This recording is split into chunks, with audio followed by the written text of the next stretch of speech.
3 weeks ago, my parents served me and my boyfriend with protection orders, and today those were officially dropped. So now that we've gotten that all cleared up, I'll make another video explaining what that entire process has been. But for tonight, we thought it would be fun to just go through what was written in these papers. And to help with that, I've drawn up an entire diagram for storytelling purposes. And I've brought in, according to my father, a male friend of my estranged daughter, my boyfriend Andrew. Hello. Hi, male friend. It's me. Okay, so first thing on Andrew's protection order, it says, describe in detail the series of or recent acts or threats and describe how you were contacted. And my dad writes, we first encountered Andrew on January 4th, 2025, when he attempted to kick open my front door. No, never did that actually. I've technically never even been to the front door, and according to reality and the video footage that we have, that didn't happen. What really happened was I was a safe distance from the front door shouting, your sister loves you. Next, my dad writes, we finally felt so scared we loaded all our children in our van and drove to the police station for protection. While loading my children, Andrew tried to approach them when I wasn't looking, and when he saw me, he backed away and yelled that he was going to get my children away from me. I had no idea who this strange man was that threatened to kidnap my children. No, not at all actually. And I didn't say I'm going to kidnap your kids. I said, where are you taking them? Because this is the first time that they had even left in 5 years. So that's a no.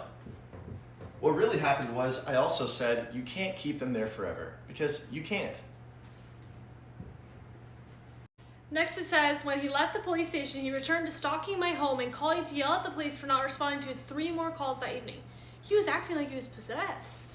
No, I wasn't possessed at all. That didn't happen at all.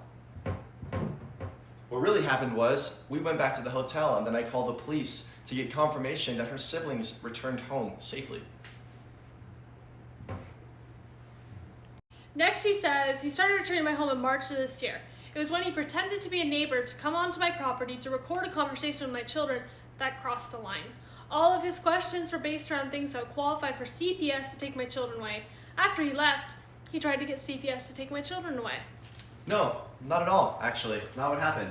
And I didn't pretend to be a neighbor at all. I was recording because we always record for our safety, but also the children, I told them that I'm friends with the neighbor, because I am. So that didn't happen. What really happened is, and here's their actual sizes right here, not here, but here, 21, 16, 19, 14, and 17 years old. And honestly, we had a really good conversation. Like, we talked about their hobbies, their interests, things they like to do.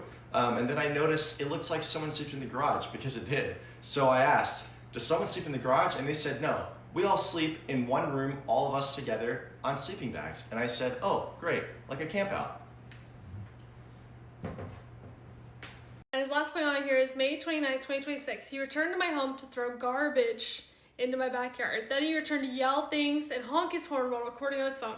His car had a sign on it that told people to go to my estranged daughter's TikTok site, and he spells it T-I-C-T-O-C, TikTok, where she tells lies about us.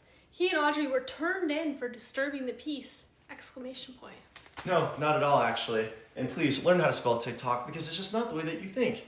And also garbage, no, it was paper airplanes and paper footballs, and we spent a really long time making those. So that's a no.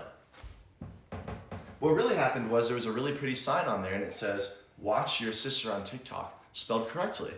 And also, we yelled for about 60 seconds, your sister loves you, and no one was charged or turned in for disturbing the peace.